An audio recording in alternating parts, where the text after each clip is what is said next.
황대 고행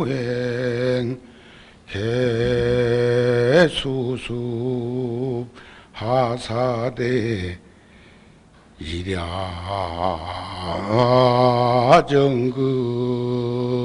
무염대하사 이도난도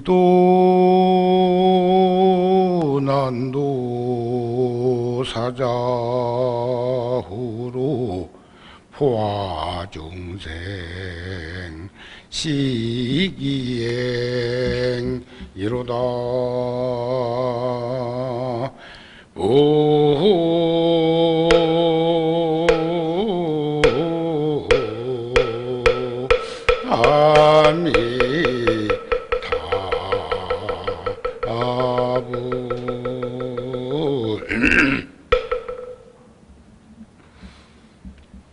오늘은 제가 길이 원활하게 잘 소통이 되어서 구룡사 양재동에서 고속도로로 진입하면 거기서부터 강남대로까지 고속도로지만 80km로 적혀 있습니다. 그래서 시속 80km 정도를 놓고 강남대로 와서, 강남대로는 또 시속 80km예요. 그렇게 하고 와서 강국으로 건너오면 자유로는 시속 90km로 적혀 있습니다. 전혀 적게도 길이 잘 소통이 되니까 천천히 가는 것은 대다수가 길이 막혀서 그렇거든요. 그리고 원활하게 소통이 되고 있기 때문에 80, 90을 놓고 오다가 이 호수공원으로 이제 진입을 하면 시속 60km, 40km 이런 식으로 속도를 이렇게 줄이도록 해놔서 그대로 한번 와봤어요. 오래간만에. 길 막히면 80km, 90km라고 하는 것은 그냥 숫자에 지나지 않고 어느 때는 뭐 60, 50도 그보다도 더 속도를 낮춰야 되는 때도 있고, 그런데 오늘은 원활하게 소통이 잘 돼서 그렇게 놓고 이제 와 보니까 내 뒤에 따라오는 차는 거의 없고 다 추월을 해. 아따, 다 요즘 악셀에다 밟으면 뭐 추럭이고 뭐고 잘 나가잖아요. 나도 밟을 줄 몰라서 그렇게 한 것은 아닌데도 그러면서 그런 생각을 해봅니다. 참 분주하고 번다한 세상에 노출된 인간들이 이렇게도 부지런한 것인가 하는 생각까지도 해보면서 시간은 참 잘도 가는구나. 11월 달, 12월 달에 금년 카렌더 만든다고 준비를 했는데 제가 벌써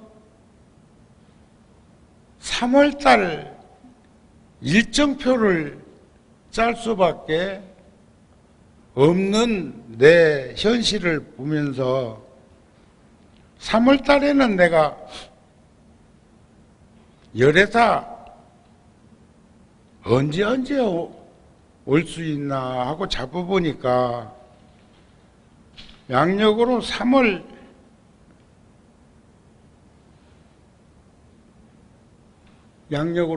달 초하루에 열애사 오고 양력으로 10일 날 출가해서 열반까지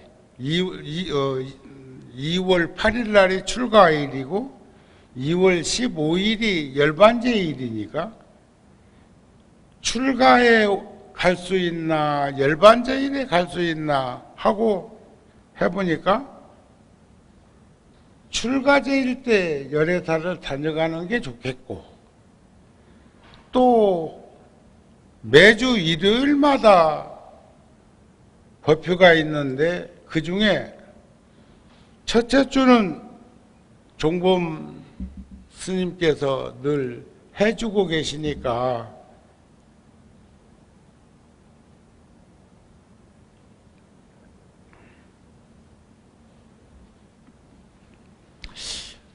언제 가면 좋을까 하고 보니까 첫째 주는 구룡사, 열반제일은 구룡사, 둘째 주는 분당 장안사, 또 마지막 주는 인천 보명사 하다 보니까 셋째 주 일요일 20일 날 그날이 또 지장제일이더라고요. 그러니까 보명사나 다른 보교당에 그날도 갈 수가 있지만 지장제일하고 일요일하고 이렇게 겹해 있으니까 열애사를 한번 더 가자 해서 3월 달에는 이제 3번 올 요량이요. 그런데 이제 제가 지금 부처님의 수행의 원만이라고 하는 개송을 이렇게 하나 전해드린 것은, 제가 그동안에는 열반경이나 법화경이나 반야부에서 금강경에서 다양하게 법표를 해왔는데, 제가 이 화엄경을 77년도니까 벌써 45년 전입니다. 45년 전에 오대산에서 탄어 큰스님 문화에서 화엄학을 공부를 할 때 전국에서 모인 스님들이 대다수가 강사, 강주, 교수 이런 스님들이 중심이 되어가지고 모였고, 그때 함께 화엄학을 공부했던 스님 중에는 통도사의 방장 스님도 계신가 하면, 텔레비전에 화엄경 강서를 하고 계시는 무비 스님도 같이 공부를 하곤 했는데, 그때 탄어 큰 스님 모시고 화엄경 공부를 할 때에 그 환희법렬한 그 마음을 제가 90년대 초에 구룡사에서 몇 년간 화엄경 백고자 법표를 봉행한 적이 있습니다. 100명의 스님들을 청해서 100일간 9시부터 10시 반까지 기도하고 10시 반부터 12시까지 청법하고 12시부터 1시까지 대중들과 함께 처녀대중과 함께 108 대참회문을 염송하면서 기도하고, 그리고 또 불교대학이나 경전공부 그 팀들하고 할 적에는 또 1시부터 3시까지, 저녁 7시부터 9시까지 이런 식으로 시간을 가지면서 공부를 했는데, 하도 분주하게 살다 보니까 까마득하게 다 잃어버리고 있다가 요즘 화엄경을 다시 한번 이렇게 한 장 한 장 경전을 넘기면서 이제 제 가슴 속에 움직이는 그런 여러 가지 법칙들이 드러나서 그런 생각까지도 해봤습니다. 코로나로 내몰려 있지만 전에 불교대학 강의하고 경전 공부한 것처럼 화엄경을 주제로 해서 경전 공부를 한번 다시 시작하면 어떨까 하는 마음도 가지고 있는데 그거 쉽지가 않아. 쉽지가 않아.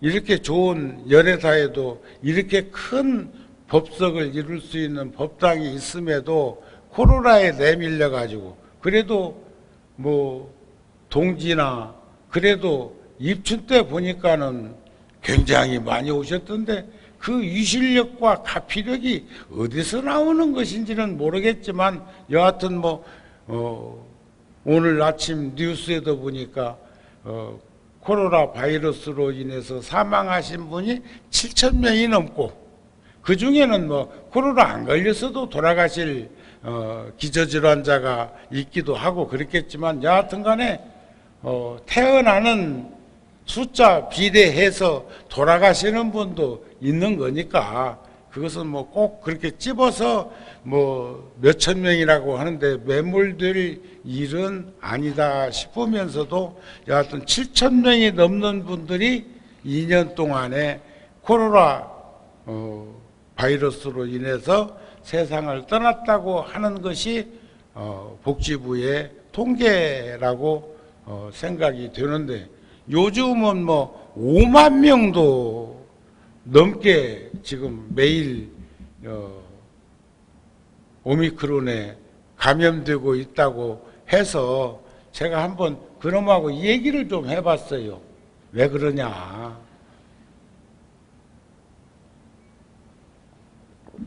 그랬더니 그 코로나 바이러스도 생명체예요. 생명이요.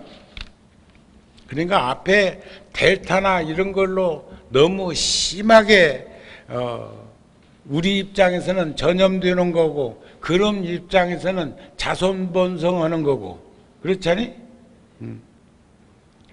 그런데 너무 심하게 어려움을 겪게 하니까 이제 먹는 알약까지도 나왔다 그 하잖아요. 이제 그러다 보면 이제 박멸당해가지고 죽게 생겼거든. 그러기 전에 이제 또 변종이 또 나오기는 나올 거겠지만 몇 년 주기로 지금 계속 이런 현상들이 벌어지고 있으니까 그런데 그럼도 이제 꾀를 낸 거예요. 자손 번성은 자꾸 시키고 감염 확진자 자꾸 숫자를 늘려가지고 하면서도 안 죽을 만큼만 어려움을 겪게 하면 인간들이 박멸시키지는 않지 않을까. 네? 그래서 요즘 조금 도수를 낮췄다고 그러더라고요. 그런데 지금 유럽이나 이런 데서는 뭐 아예 미국 같은데 이런 데서는 뭐 마스크 안 쓰고 다니는 사람들도 엄청 많고 어떤 나라에서는 막 계속 지금 저기 뭐 데모하고 있잖아요. 주사 맞으라고 한다고. 하여튼 뭐 세상은 뭐 이런 이야기 저런 얘기가 흥행하는 세상에 지금 우리가 노출되어 있기는 한데 그런데도 우리는 지금 방금 제가 전해드린 그 개송처럼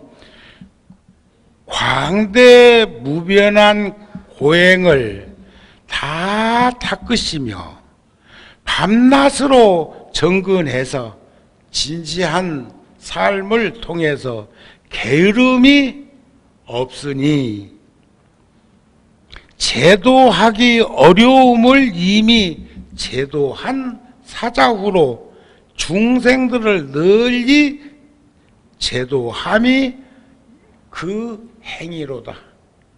그러니까 광대한 긴 시간을 부처님께서 고행을 하시고 또 훈습을 닦아 나아가면서 밤낮으로 정근을 해가지고 부처님이 6년 고행한 것도 그런 거 아니겠습니까? 그래서 대자비로 중생들을 구제하는 개송인데, 우리가 3월 달에 하고자 하는 부처님은 6년간 고행을 닦으시고 게으른 적이 없으셨는데, 중생들이 참으로 제도하기 어려운 그 중생들까지도 제도하시고자 참으로 불철주야 애쓰신 부분이 길에서 태어나셨다가 길에서 떠날 수밖에 없었던, 그래서 이미 사자후를 다 하셨지만 그래도 안 되는 그 중생들에게 다시 또 교화하기 위해서 중생과 더불어 함께 이러한 행원을 하는 것이다. 이렇게 이제 들려드린 그 개송이 그런 개송이었습니다. 중생들이 애욕의 바다에 흘러다니며 무명의 그물에 덮여 크게 근심하거늘 지극히 어지시니가 부처님이시죠. 용맹하게 다 끊으리니 그 서원도 또한 당연히 그 행이다. 우리가 가끔 바다에 어부들이 그물을 이렇게 쳐가지고 물고기를 잡는데 잡아서 안 되는 물고기들도 있더라고요. 물론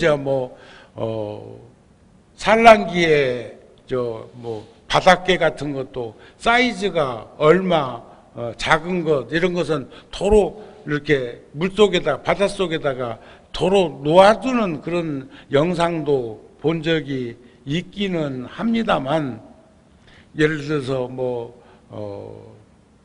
고래라든지 또는 포유동물들은 바다에서 살아도 한 번씩 푹푹 올라와서 숨 쉬고 다시 들어가서 활동하고 또 나와서 하는 게 이제 여러 종류의 고래들 다 있습니까? 그런데 그런 것이 그물에 걸려가지고 빠져나오지를 못하고 숨을 못 쉬어가지고 죽은 것은 또 인정을 해주더라고요. 수산부에서 나와가지고 점검을 하는 것인지. 그러듯이 중생들이 애욕, 재색식명수 애욕의 바다에 흘러다니면서 욕계, 색계, 무색계에 지옥, 악이, 축생, 아수라, 인간, 천당을 윤회하면서 이렇게 흘러다니면서 윤회하면서 무명의 그물에 덮여서 무지몽매한 그물에 덮여서 크게 근심을 해. 식물도 생각한다고 그러는데, 제가 요즘 방에 난초를 이렇게 키우기도 하고, 또 그 다음에 또 누가 그냥 일반 식물인데 조그마한 화분에 파란 초록색 식물을 하나 갖다 주어서 가끔 한 번씩 물도 주었다가 쭉 빠져서 또 물이 안 새는 그릇이 또 하나 온기가 거기 받쳐져 있어서 놓고, 또 이제 이파리가 조금 싱싱한 것이 사그라들 것 같으면 또 금방 물 주고 나면 또 그러는데, 창문을 그 식물 때문에 그 화분 때문에 창문을 열어놓고 보니까 자꾸 이파리가 햇빛 있는 쪽으로 전부 이렇게 해바라기만 그러는 것이 아니라 그런 것을 느끼면서도 참 그렇다. 세상의 이치라는 게 이런 것이로구나 하는 생각을 하게 되더라는 것이에요. 그런데 하물며 아까 또 바이러스하고 이 얘기를 내가 해봤다고 그러잖아요. 그런 것처럼 생명체들은 강한 놈이 세상에 살아남는 것이 아니라 살아남은 놈이 강하다는 말을 하는 것처럼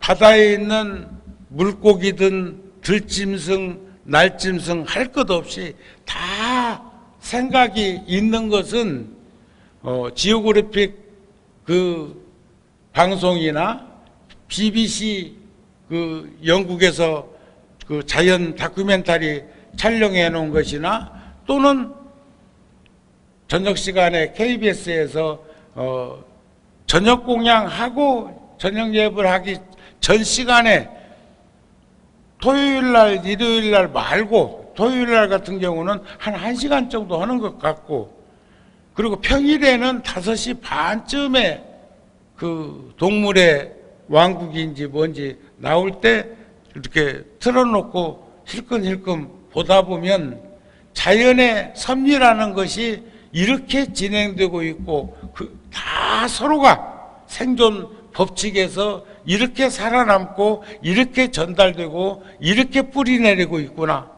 에? 심지어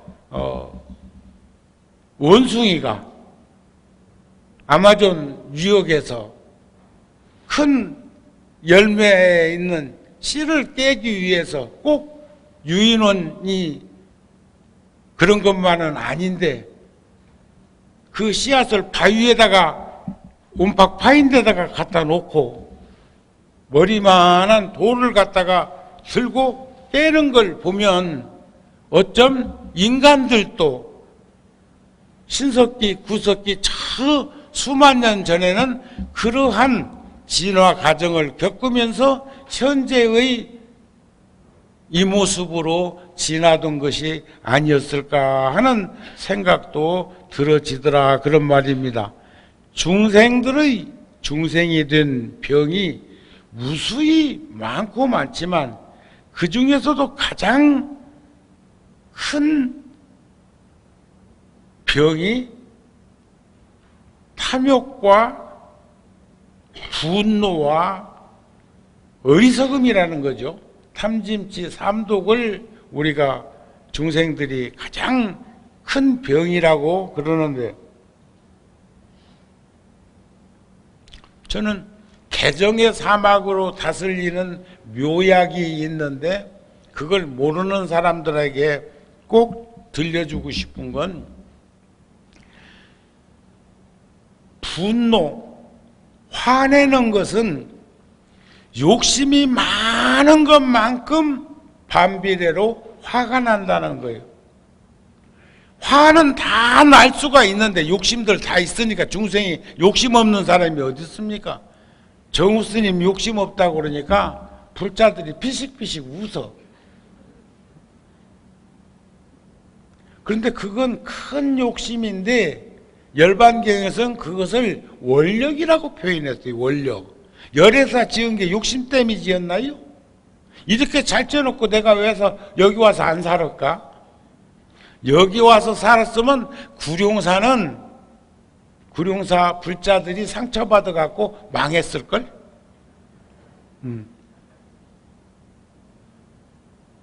제 방이 조그마한, 뭐 그래도 조그만하지도, 사람 몇 명은 들어와서 차도 마실 수 있으니까. 열애사 방에는요 응접실도 있어, 서재도 있고. 저렇게 잘해놓고 구룡사의 단점을 보완해가지고 열애사를 지었기 때문에 구룡사에서 부족한 부분 다 여기에다가, 구룡사는 기둥에서 이 기둥 사이가 18m인데 법당 크기가, 거기에 벽이 쳐져 있다고요. 그런데 아무래도 백고자 이런 걸 할 때 큰 법표 같은 거, 조화로 같은 거, 사월 초파일 같은 다양한 법표 때 보면 법당이 늘 좁아. 그래도 회관에도 앉아 있고, 인등실에도 꽉 앉아 있고, 심지어는 뭐 후원에 영상을 통해 가지고 식당에도 앉아 있을 때가 있고, 그래서 여기 설계할 적에는 이렇게 더 늘린 거예요. 그 다음에 구룡사는 이 법당 위에 여기 벽이 막혔다면 이 위에는 방이에요. 3층, 4층이 방이요. 방. 그런데 여기는 2층, 3층이 방이요. 이해가 되세요? 그리고 나머지를 더 이렇게 더 크게 법당으로 했어. 저기 뭐야, 전체로 얘기하면 470평이야, 법당이. 이 건물이 3,000평인데 일반 건물로 말하면 5,000평, 6,000평도 더 들 거예요. 그러면 내가 건축을 위반했나? 그게 아니고 층고가 주차장 4.5m예요. 주차장 높이가. 그런 건물 보셨어요? 주차장 높이가 4.5m짜리 보셨어요? 지하 1층은 소극장 같은 게 있어서 7m가 넘어. 1층 회관도 7m가 넘습니다. 이런 것을 감안해 보면 이 법당도 지금 부처님 모셔진 데는 12m예요. 안 높아 보이죠? 법당이 커서 그래. 그런데 탁자 밑에 가보면 그 안에서 다니는데 전혀 지장이 없어. 구룡사는 구부리고 다녀야 돼. 탁자 밑에 가면. 그 공간이 그냥 죽은 공간이 되어버렸어. 그런데 열애사는 그것을, 그 단점을 보완하고 보니까 탁자 밑에 정우 스님도 큰 키인데 걸어 다니는데 아무 지장 없도록 되어 있는 그 연유가 뭘까? 그렇게도 잘 지어놓고, 그렇게도 지금 22년 돼, 중공검사 받은 지가 22년 되었는데, 공사한 것까지 하면 지금 26년 차인데, 땅 산 요량으로 치면은 지금, 근 30년 전에 땅 마련해 놨었는데, 그런데 정우 스님은 왜 구룡사에 있을까? 내가 경험자는 아니지만 보고 느끼는 건 있어. 구룡사 불자들이 애써가지고 이곳 저곳 포교당을 여러 곳 세웠지만 지금은 이제 여러분들하고 같이 하고 있지만, 절에 오늘 일요 법회인데 안 보이면 구룡사에서는 스님이 어디 갔나 이렇게 생각 안 해. 아, 다른 포교당 법회 가셨구나 이렇게 생각을 해. 내가 참 편리해졌어요. 왜냐하면 서로가 신이 믿음을 가지고 그렇게 생각하고 사는 거예요. 그러나 내가 만일에 이렇게 잘 해놓은 열애사 와 있는다든지 미국에 가서 있는다지 하면 그 불자들이 생각할 때 정우 스님 하는 일에 동참한 건 함께 하고 있기 때문에 저런 일을 할 수 있었는데, 그렇잖아요? 그래서 내가 거기 있는 것은 당연한 규결점이 아닐까 싶은 생각인데, 여러분들 생각은 어떠세요? 그래도 이리 와야 돼? 꿈 깨요. 그런데 그런 것들이 원력으로, 신심으로 그렇게 다져져 가는 관계가 되어야지, 여기서 말하는 것처럼 삼독심으로, 그런데 분노를 조절하지 못하는 연유를, 왜 화가 나면은 그걸 가라앉히지 못하는 연유를 들여다보니까 어리석어서 그래. 어리석은 것만큼 분노 조절을 못해. 그건 내 허물입니다. 각자, 그게 여러분들 화나실 때 있지요. 근데 이내 거둬 드립니까? 화나면 못 견뎌 하십니까? 몸살을 앓으십니까? 어떠세요? 화가 나면 그건 욕심이 많아서 자식 욕심이든 남편 욕심이든 어쨌든 뭐 시기, 질투, 시샘 이런 것이 아니더라도 그런 것이 일어났더라도 어리석지만 않으면 속까지 뒤집힐 일은 없을 건데 속까지 뒤집히면 제어가 안 됩니다. 그래가지고 모든 것들이 어렵고 힘든 삶으로 전락해버리고 만다는 것을 생각해 볼 때 우리들은 부처님이 용맹하게 그것을 다 끊을 수 있는 환경을 조성했고 몸소 보이셨고 체험으로 체득할 수 있도록 한 것은 당연한 부처님의 행원이었던 것을 우리는 알 수 있었으면 좋겠다.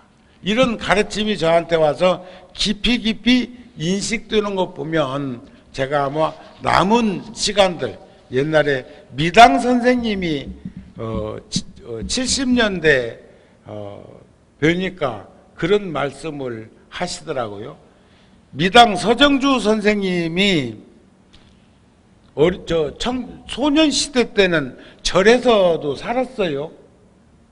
어쩌면은 삼위승으로 좀 있었다고요. 옛날에 개운사 그쪽에서. 그런데 하도 10대 때부터 시를 써놓으면 좋으니까 큰 스님께서 내보냈어. 문학 소년으로서 성장할 그 도량을 본 것이죠. 그런데 미당 선생의 시를 어떤 분이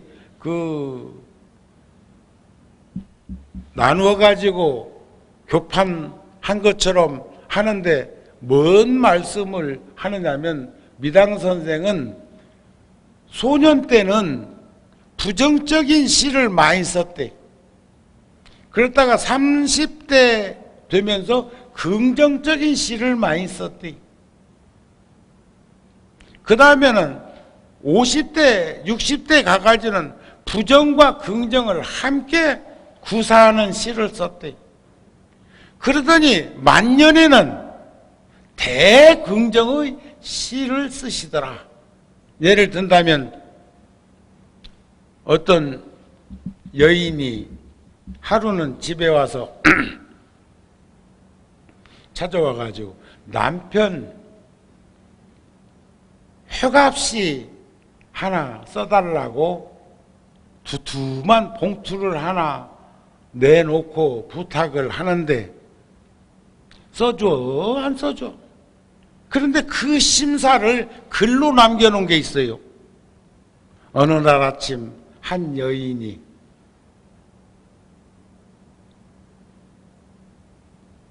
집에 와서 축시 하나 써달라고 한다. 그리고는 뭐라고 이렇게 그 소유를 써놓고는 끄트머리 가가지고는 기억나는 게 그 대목은 제일 기억에 남아요.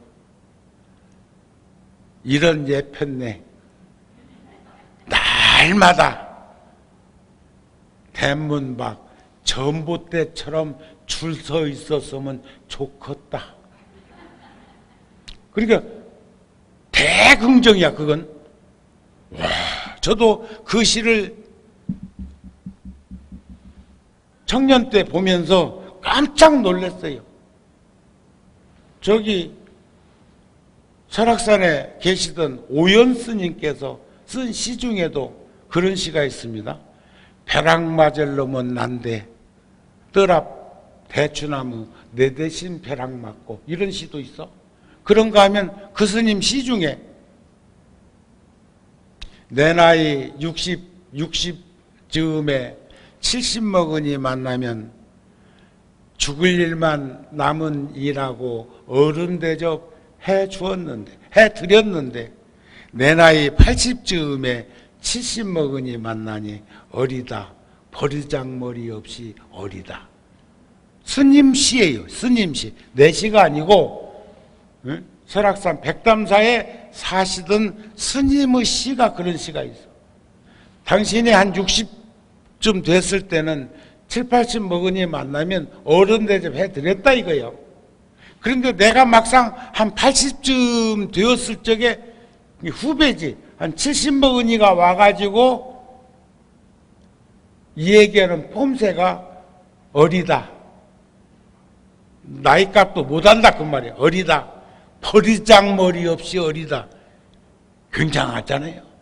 그런데 부처님의 팔만장교 가르침이 성문소승, 영각중승, 보살, 대승으로 구성되어 있어요.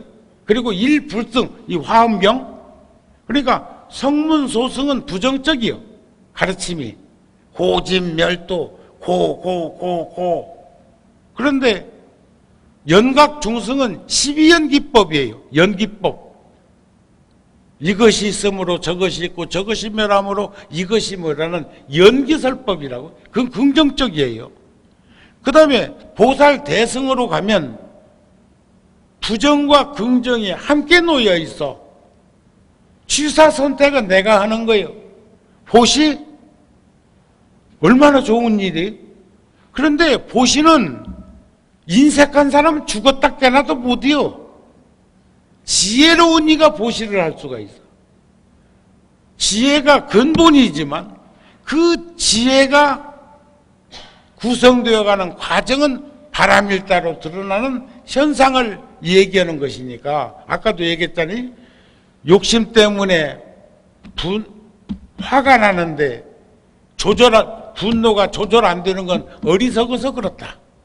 그런데 계율이라고 하는 규범 속에도 법대로 살고 선정산매 닦고 반야지에 드러나면 탐욕이 어디 있고 어리석음이 어디 있고 분노가 어디 있느냐 이게요. 달 밝은 밤에 청청한 또 햇빛이 찬연한 대낮에 그러니까 아무리요 날이 흐려도 낮에 연꽃은 피고 아무리 달이 밝아도 밤에는 연꽃이 피지 않는다는 그 도리를 우리는 잘 살피면서 살았으면 좋겠다. 이런 거 아닐까 싶습니다. 그래서 오욕에 집착한 중생들을 제도하기 위한 가르침이 세간 사람들은 방이라고 재색식명수에 집착해서 잘못 분별하고 온갖 고통과 괴로움을 받는다. 불교를 받들어 행한다는 것은 시제불교 마음을 항상 단속하는 것이다. 마음을 항상 단속하는 것이다. 오늘 또 오면서 불교 방송 듣다 보니까 보조 스님의 수심결에 나오는 한 소절을 이렇게 전해주는데 좋더라고요.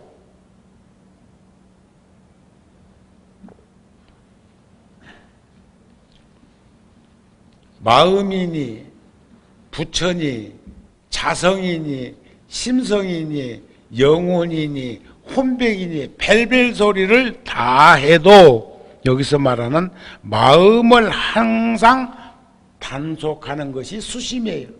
마음을 닦는 것이라 제도하기를 서원함이 바로 그 행원이야. 불보살님의 행원인 것을 잊어버리지 않고 살았으면 좋겠고, 그래서 우리가 3월 달에 출가제일부터 열반제일까지 그 정진하자고 하는 그런 사중의 방침을 함께 하면서 공부를 할 수 있었으면 좋겠다. 사람이 방이란 것은 오욕에 집착한 인연 때문에 그래.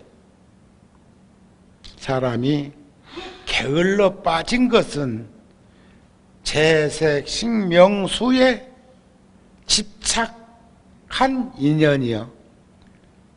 불교에서의 오욕이란 재색식명수는 결국은 견물생심하는 것이죠. 무엇이? 눈이, 귀가, 코가, 혀가, 몸이 눈으로는 보고 귀로는 듣고 코로는 냄새를 취하고 혀로는 맛보고 몸으로는 감촉을 느끼고 정신으로는 혈량, 헤아리는 것으로부터 집착이 생긴다. 요즘은 저는 이제 사진을 하니까 요즘은 필름을 사는 것도 쉽지가 않지만 한동안에는 요즘 디지털 나오기 전에는 요즘은 필름 없잖아요. 디지털화 돼 있어서 옛날에는 제가 70년대, 80년대 사진 한 카트씩 찍을 적에는 흑백 필름이 칼라 필름보다 쌌어요. 그러다가 어느 날부터는 칼라 필름이 훨씬 흑백 필름보다 쌌어. 그리고 작품 활동을 하시는 분들의 결정적인 것은 흑백 필름으로 사진을 하시는 분들도 많이 있었어요. 그런데 요즘은 어떤 게 더 비쌀까? 흑백 필름이 더 비쌀 거예요. 보리쌀이 비쌉니까? 쌀이 비쌉니까? 어쩜 보리쌀이 더 비쌀 거예요. 옛날 우리 가난한 시절은 쌀값이 훨씬 비쌌는데, 또 제가 80년대 중반에 서울 구룡사 소임을 맡아갖고 왔을 때의 기억인데, 그때 휘발유 1리터에 660원 했어. 그러니까 지금부터 한 35년 전 660원 했던 그 휘발유 값이 지금은 뭐 1000몇백 원 하던데, 그게 중요한 게 아니야. 경유가, 디젤 경유가 그 당시에는 220원 했어, 1리터에. 그런데 지금은 엇비슷해. 또 그런가 하면 미국 같은 데는 경유값이 휘발유값보다 더 비싸다고 그러대요. 그것은 수요와 공급의 관계 속에서 벌어지는 현상이겠죠.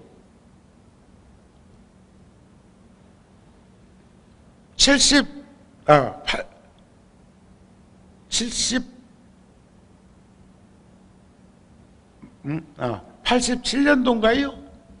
97년도 IMF. 그러니까 얼마나 분주하고 번다하게 살았으면 10년, 20년 지나가는 것이 눈에 잘 보이지도 않아요. 지금 김대중 대통령 때 IMF 와가지고 그것 해결하려고 애쓴 부분이 떠올라가지고 지금 툭 끄집어냈는데, 그때까지는 IMF 오기 전까지는 1달러에 800원 했어요. 일본 돈은 만엔이 한국 돈으로 33,000원 했어. 그런데 언젠가 보니까 그쪽 만엔이 한국 돈으로 12만원, 13만원 하는 것을 목격했어. 일본 돈. 달러가 IMF 때는 800원 하던 게 1,800원까지 한 적 있어. 1달러에. 그래서 그때 내가 깨달은 게 있어. 아, 돈이 아니라 상품이구나. 수요와 공급? 꿈 깨야 돼. 지금 뭐 아파트 값이니 땅값이니 뭐니 해갖고 막 하늘 높은 줄 모르고 치솟는 것이, 나는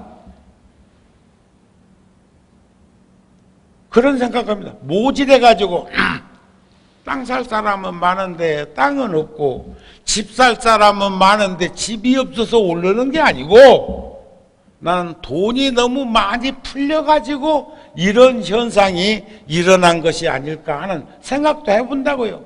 여러분들 제 말에 공감이 되십니까? 응? 난 이제 며칠 안 남았으니까 저 대통령 선거가 정치적인 발언은 이제 안 하려고 그럽니다. 그러나 한 가지는 우리가 알고는 넘어가야 돼. 알고는. 현 정부가 5년 동안에 국가 부채가 400조 이상 늘어났다고 하는 거. 400조. 400조면요. 400조면 우리 한 사람당 800만 원씩 감당해야 돼. 800만 원씩. 그렇게 800만 원 정도씩 여러분들은 국가로부터 혜택을 받았습니까? 그보다 더 받은 이도 있겠지. 왜냐하면 지금 1000조의 부채라는 것은, 국가 부채라는 것은 우리 한 사람당 5천만 인구가 2천만 원씩 갚아야 될 빚이라는 얘기도 되는 거니까. 그런데 저는 그런 돈이 푼돈으로 나누어주는 그런 현상보다는, 물론 그런 돈도 필요한 사람이 있기는 있습니다. 우리가 여기 정발중학교, 구룡사의 언남중학교 그 중학생들 1학년, 2학년, 3학년 아이들 학생들에게 오래전부터 벌써 10년, 열애다도 10년 넘었지요. 10수년은 됐을 거요. 한 달에 5만 원씩 무통장으로 입금시켜주는 학생이 언남중학교에 21명 있어요. 1학년 7명, 2학년 7명, 3학년 7명. 그래서 3학년 졸업하면 다시 학교로부터 추천받아가지고 또 그렇게 해주는데, 한 번에 60만 원 줄 수도 있어. 1년치 한꺼번에. 그러나 그렇게 하지 않고 5만 원씩 한 달에 한 번씩 그렇게 넣어주는 것은 절박한 상황을 극복할 수 있는데 쓰여지도록 하기 위해서 그러는데, 열애사에서 보내는 것인 줄도 모릅니다. 그런데 그런 것은 자꾸 알려야 되는 거요. 그냥 묻어두고 가는 것이 맞은 거요. 불교적으로 얘기하면 알릴 거 없어요. 네? 오른손이 하는 거 왼손도 모르고 이렇게 하는 건데, 그러니까 그런 입장으로 보면 작은 금액이라도 어렵고 힘든 분들을 살피는 복지도 필요하지만, 나라가 돌아가게 하기 위해서는 소상공인이나 영세업자들이 어렵고 힘든 그런 환경에 지금 내몰려 있는 그런 데에 마음을 좀 더 써주면 얼마나 좋을까 하는 생각이 들어지더라, 그런 말씀입니다. 아셨죠?